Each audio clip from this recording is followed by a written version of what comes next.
Hello बच्चों, कैसे हैं आप। लॉकडाउन ही पाठशाला रामगढ़ में आपका स्वागत है। उम्मीद करती हूँ आप सभी घर में ठीक होंगे, सुरक्षित होंगे। बच्चों, मैं हूँ निहारिका कुशवाहा, आपके बायोलॉजी केमिस्ट्री की टीचर हूँ। बच्चों, इसके पहले का जो वीडियो मैंने बनाया था वो पूरा सिलेबस का मैंने डिस्क्रिप्शन किया था, सिलेबस को पूरा डिस्क्राइब करके बताया था कि आप अपनी जो तैयारी है वो कैसे करेंगे।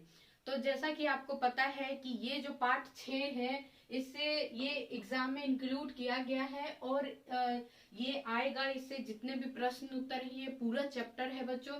तो इस चैप्टर को मैं टॉपिक वाइज आपको डिस्क्राइब करूंगी इस वीडियो में, और जो महत्वपूर्ण प्रश्न उत्तर है जो परीक्षा में आने की आशंका है वो भी मैं आपको बताते चलूंगी कि कैसे कैसे कौन से जो क्वेश्चन है वो पूछे जाएंगे।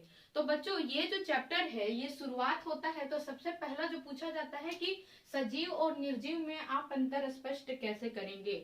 तो जैसे ही सजीव और निर्जीव यानी कि जिंदा और जिसमें जान नहीं है, बेजान चीजों के बारे में आपको अंतर पूछा जाता है तो आप सबसे पहले उसका जो उदाहरण देते हैं या उसका जो उत्तर देते हैं वो आप कहते हैं कि मैम वो क्या होगा, वो मरा हुआ हो, चल फिर नहीं सक रहा होगा या एक जगह स्थिर रहेगा। आपका जो उत्तर होगा ये यही होगा कि जो सजीव होंगे, जो जिंदा चीजें होंगे वो चल फिर सकते हैं और जो निर्जीव चीज होंगे वो स्थिर होंगे, एक जगह पर रहेंगे। तो क्या बच्चों, ऐसा तो बहुत सारे एग्जाम्पल है जो एक जगह पर स्थिर रहते हैं, जैसे कि पंखा है वो गति कर रहा है लगातार लेकिन वो तो सजीव नहीं है। उसी तरह कार है जो हमेशा गति कर रहा है लेकिन वो क्या है, वो भी सजीव नहीं है।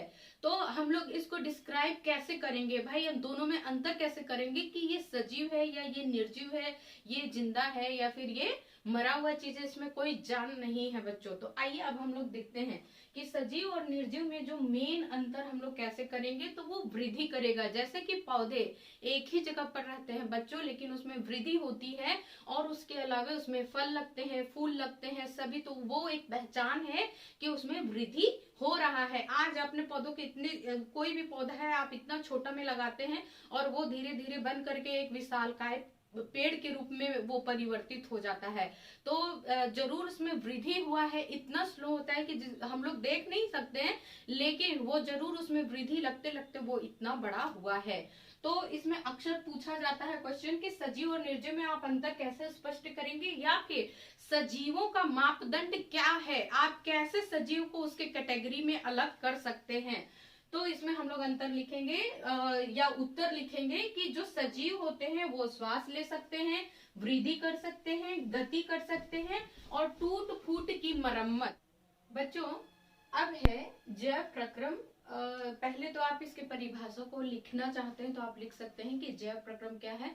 वे सारे संयुक्त प्रक्रियाएं जो जीवों के अनुरक्षण का कार्य करती है, यानी कि जीव को जीने के लिए जो भी क्रियाओं या प्रक्रियाओं की जरूरत है वो उसको उसके लिए अनुरक्षण का कार्य करती है। तो ये जो जैव प्रक्रम की प्रक्रियाएं हैं वो मेनली हम लोग चार, पोषण, श्वसन, वहन और उत्सर्जन, ये चारों को हम लोग पढ़ेंगे। तो सबसे पहले तो अच्छा बच्चों, तो अब क्लियर हो गया यहाँ पर कि जीव क्या है। तो ना ही सारे जानवर यानी कि जिसमें मनुष्य भी कैटेगराइज्ड हैं, तो ना ही सारे जो आदमी, मनुष्य, जानवर ही हैं, बल्कि पौधे भी क्या हैं, जीव हैं जो कि वृद्धि करते हैं, है ना।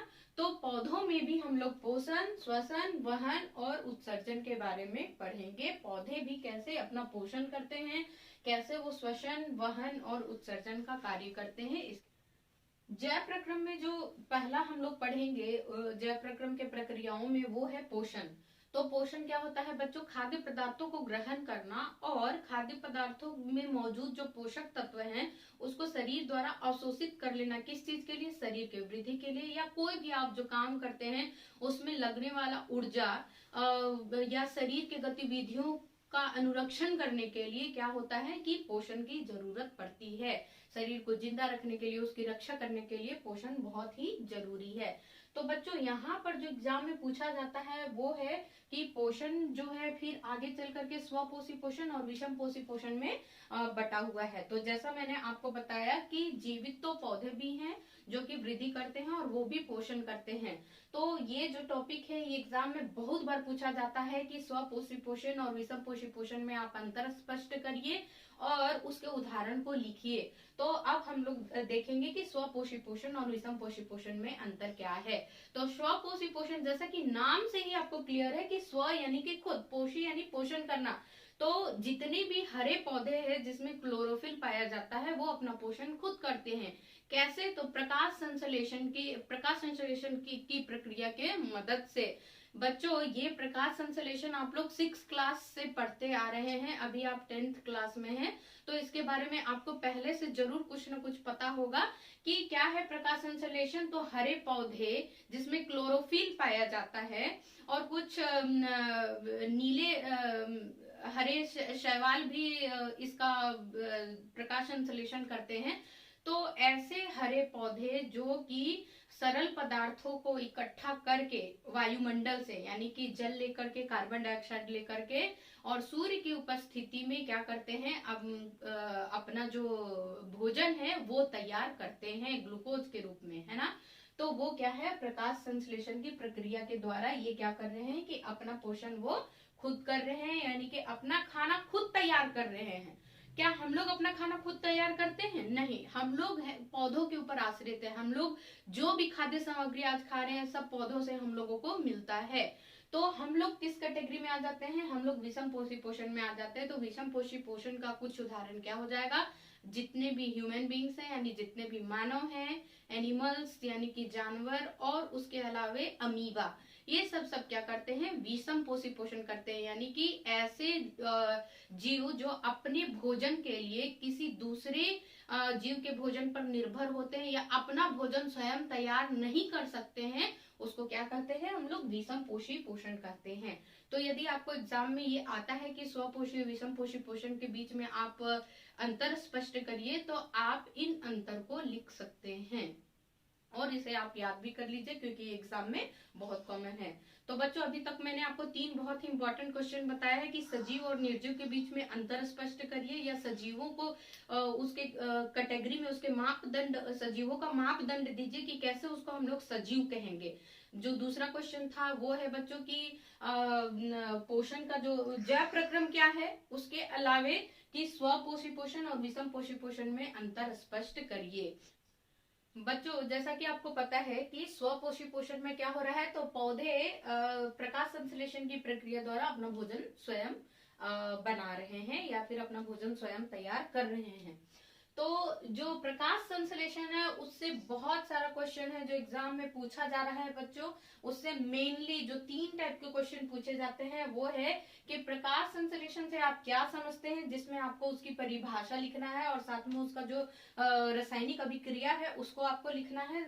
उसके बाद है कि उसमें इस्तेमाल होने वाली कच्ची सामग्री, जैसा कि आप वो भोजन तैयार कर रहे हैं तो कौन सा कच्चा सामग्री है जिसका वो इस्तेमाल कर रहे हैं उसके बारे में है। और प्रकाश संश्लेषण की मुख्य घटनाक्रम, जो घटना है वो कैसे उसमें हो क्या रहा है, ये भी 3 नंबर के क्वेश्चन में अक्सर पूछा जाता है, जिसको आपको बहुत ही इसका उत्तर सरल है बच्चों, जिसको हम लोग अभी आगे डिस्कस करते हैं।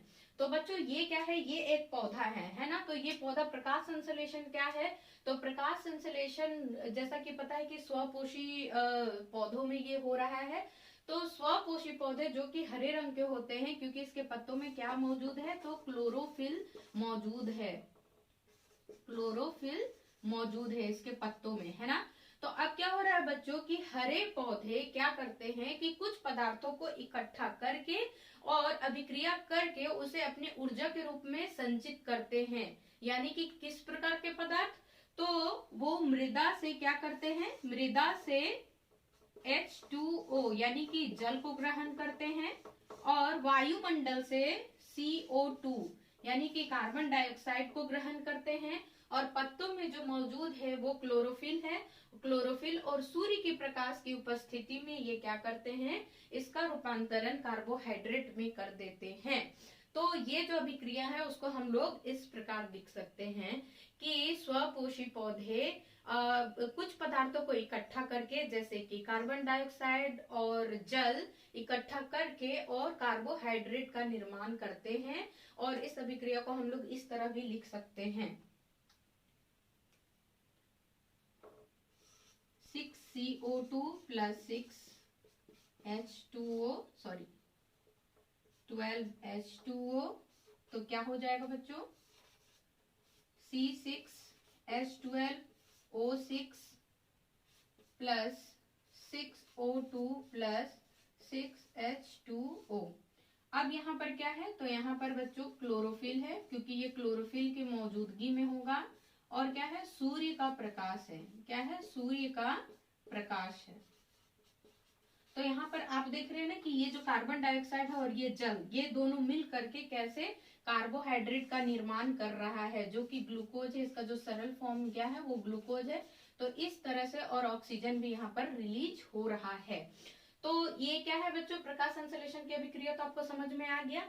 अब है कि इसमें इस्तेमाल होने वाली कच्ची सामग्री क्या है और वो कहाँ से लिया जाता है। तो सबसे पहला कच्चा सामग्री है कार्बन डाइऑक्साइड, जो कि वायुमंडल से लिया जाएगा। दूसरा है जल, जो कि मृदा से लिया जाएगा। तीसरा है क्लोरोफिल, जो पत्तों के हरित लवक हैं, जो पत्तों में मौजूद होते हैं। और क्या है बच्चों, तो सूर्य का प्रकाश, सूर्य का प्रकाश है जो ऊर्जा के लिए इस्तेमाल किया जाता है। तो यहाँ पर देखिए बच्चों की प्रकाश संश्लेषण में क्या हो रहा है कि प्रकाश ऊर्जा को रासायनिक ऊर्जा में भी परिवर्तित किया जा रहा है।